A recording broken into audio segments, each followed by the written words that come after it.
ዛሬ ደግሞ ቤተሰብ ጽናትና ናሆም እንዲሁም ዛሬ መናኢዝ ያፌት ዛሬ ከምር እና መጥተዋል በአዲስ ነገር ቤተሰብ። እስኪ ዛሬ በእነሱ ልምጣ። ምክንያቱም ጽናት ባለችበት ቦታ እኔ አልጨክንም። በሷ በየሄደችበት በቃ ደስ የምትለኝ ልጅ ነችና እንዳያችሁ ጽናት በአዲስ ነገር መታለች። እሱስ ምንድነው? ናሆም ጋር ሁሉም ነገር ግን ይህንን አሁን እህቴ የጠፋችው ዛሬ ተገኝታለች። ጽናት እዚህ ቤተሰብ በምን አይነት ነው የተገናኘችው ብትሉኝ፣ እንደ አጋጣሚ ሳሪ ማለት በጣም ጥሩ ሰው፣ መልካም ሰው ከጎዳና ስታገኛት ጽናትን ወደ ቤት ይዛት ትመጣለች። ነገር ግን ከባሏ እንደሆነ ያረገዘችው አታውቅም ነበረ። ናሆም እንደዛው አያውቅም ማለት በጣም የዋህ መልካም ነች ሳሮን ማለት እና ዛሬ ላይ የመጡት እንደምታዩት ናሆም እና ጽናት እንዲሁም ሳሮን የሳሮን ባለቤት ሆኖ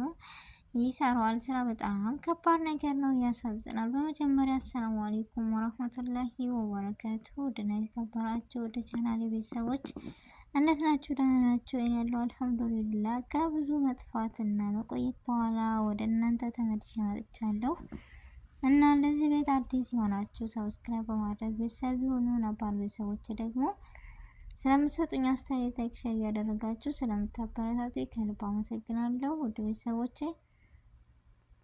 እና ዛሬ እንደተለመደው ይህን ቪዲዮ ይዤ የመጣሁት ጽናት ማለት የምንወዳት እና በጉጉት የምንጠብቀው ድራማ አስተማሪና የሴት ልጅ ማንነት አብሶ የመዳም ቅመሞችን ማንነት እና ህይወት ላይፍ የምትኖር የምታሳይ ድራማ ነው። ሁላችንም እንወደዋለን። ሁላችንም ጽናት ባለችበት ቦታ የማይሄድና የማይ የለም መቼም እሷን እንደራሴ ከሆነ እና እንዳያችሁ ዛሬ ብዙ ፈተና ተፈትና ሳሮን ማለት በጣም ጥሩ ልጅና መልካም የሆነች ልጅ ናት። እዚህ ውስጥ ከምትወልድ ጠብቃ ምናምን፣ ግን የሳሮን ባለቤት የጽናት ባለቤት መሆኑን አታውቅም።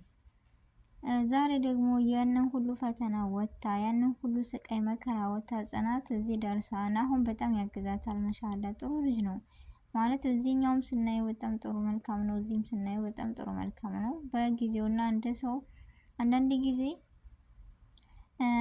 ምንድነው መልክ ስጠኝ እንጂ ሙያ ከጎረቤት እንደሚባለው እሱም እንደዛ ሙድ ነው የሚኖረው አለ አይደለ? ጸባይ ካለ ከማንም ጋር መግባባት ከማንም ጋር መኖር እንደምንችል እኔ በሱ ተምሬያለሁ። ለምን ብትሉ ጸባይ ካለ ከዛም ጋር ስቀሽ ከዛም ጋር ስቀን በልተን ተጫውተን መኖር ያኔ ህይወትን መቀጠል እንችላለን። ከሁሉም በላይ ጸባይ አስፈላጊ ነው። እኔ በናሆም ተረድቻለሁ ይሄን ነገር።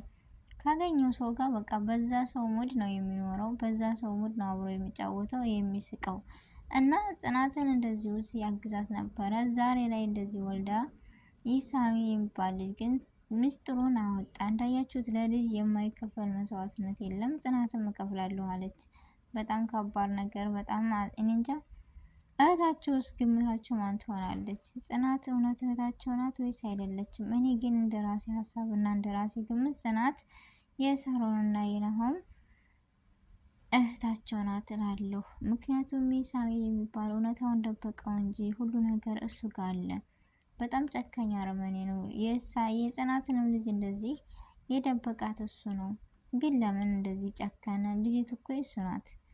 በጣም ያሳዝናል። ወዴት እየሄድን ነው? የሰው ልጅ አንዳንድ ጊዜ ጨካኝነት ለምንድን ነው?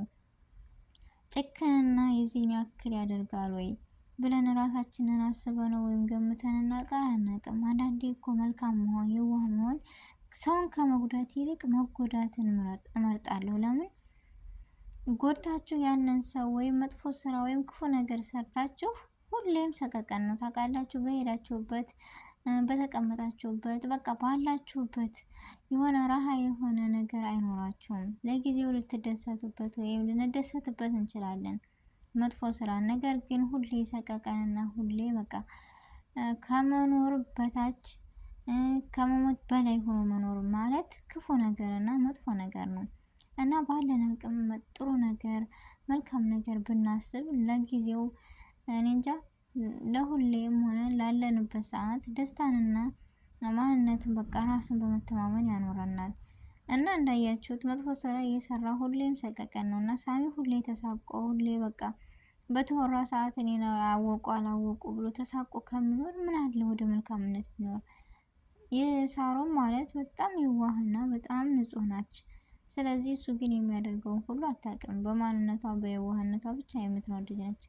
ናሆም እንደዛው ነገሮችን ቢያውቅ ግን ከእህቱ ሲል መደበቅ ምናምን አይፈልግም፣ መናገርም አይፈልግም። ዛሬ ላይ ግን ጽናትን እየሄደ እሱ ትናንትና ጎዳና የጣላትን ዛሬ ላይ ደግሞ እኔ በጣም ወድሻለሁ እኔ እንደዚህ ነኝ በማለት እሷን እያሳቀቀ፣ በዛ ላይ ደግሞ ልጇን እንደዚህ ደብቆ ወስዶባት አሁንም የጠየቃት ጥያቄ በጣም ከባድ ነው። ግን በልጅ አይጨክንም እናትና እሷም ለመስማማት ወስናለች። ወዳ ሳይሆን በግድ። በጣም ያሳዝናል። አንዳንዴ ምን አይነት ተፈጥሮ ነው የሰው ልጅ አስተሳሰባችን ምን አይነት ነው ብዬ እኔ ራሱ ወደ ራሴ ዞር ብዬ እንትን እላለሁ። አንዳንድ ጊዜ የሆኑ ነገሮችን ስናይም ሆነ ስንከታተል ከዛ ነገር ከማየታችን ይልቅ ምን ተማርን፣ ምን ወሰድን ከዚህ ነገር ብለን ብናስብበት በጣም አሪፍ እና ወሳኝ ነገር ነው ብዬ እናገራለሁ። ቤተሰቦች አብሶ ሴቶች ልጆች፣ ሴት ልጅ በማንኛውም ነገር ምንም ብርቱና ጠንካራ ብኮን የምትደፈርበት ወይም በቃ የሆነ አጋጣሚ ትንሽ ነገር ነው እንዳያችሁ፣ ትንሽ ነገር ያስደስተናል፣ ትንሽ ነገር ያስከፋናል። እና ከዚህ ነገር ምን ተማርን? ነገር ይህ ነገር የኔ ህይወት ወይም የኔ ዕጣ ፈንታ ቢሆን ብለን መመኘት ወይም ማሰብ መቻል አለብን። የምናየውን ነገር እንደ አዲስ ወይም እንደ ቀላል ነገር አድርገን ማለፍም የለብን። እና ቤተሰቦቼ የሁላችሁ ዛሬ ጽናት የሄደችበት ቦታ እኛም እንሄዳለን እንከታተላለን እያለን ሁላችንም፣ እኔም ጽናትን ስላለችበት እና ናሆምን አይቼ ነው ይህን ድራማ የመጣው። ግን ደግሞ ሳየው በጣም አስተማሪና በጣም አሪፍ ነገር ወይም ትምህርት አዘሎች አሉበት። የሆነ ነገር ሳይና እኔ ስከታተል ከዛ ነገር ከማየቱ ይልቅ ምን ተማርኩኝ፣ በዚህ ቦታ እኔ በሆነስ ብለን ማገናዘብ መቻል አለብን። እኔ እንደዛ ነው የማደርገው። ጽናትን ለምን ወደድሻት ልትሉ ትችላላችሁ። ጽናት ማለት ብርቱና ጠንካራ በማንነቷ የማትደራደር ጎበዝና ቆንጅዬ ልጅ ስለሆነች በገጠርነቷ የማታፈር በቃ ሰርቶ አዳሪ ያለ አይደለ፣ በላበቷ በማንነቷ በድክመቷ ሀቅን ጠብቃ የምትኖር በቃ ምን ብዬ ንገራችሁ፣ ጎበዝና ጠንካራ ጀግና ስለሆነች አብሶ በሰው ሀገር የምንኖር እህት ወንድሞች እና የኛን ህይወት የምትኖርና የኛን ላይፍ የምታሳይ ልጅ ስለሆነች ነው። እና በሄደችበት ጽናት ማለት በሄደችበት ሁሉ እኔ ተከታትዬ እሷን አያለሁኝ።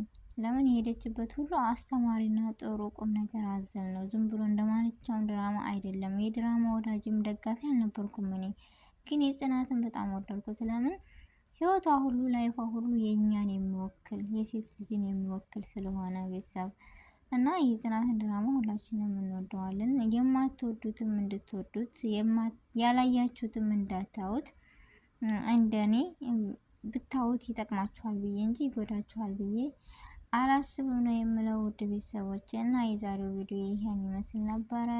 አስተያየታችሁን በኮሜንት አስቀምጡልኝ። ውድ ቤተሰቦች ቪዲዮውን ከወደዳችሁት ላይክ፣ ሼር፣ ኮሜንት ማድረጋችሁን እንዳትረሱ።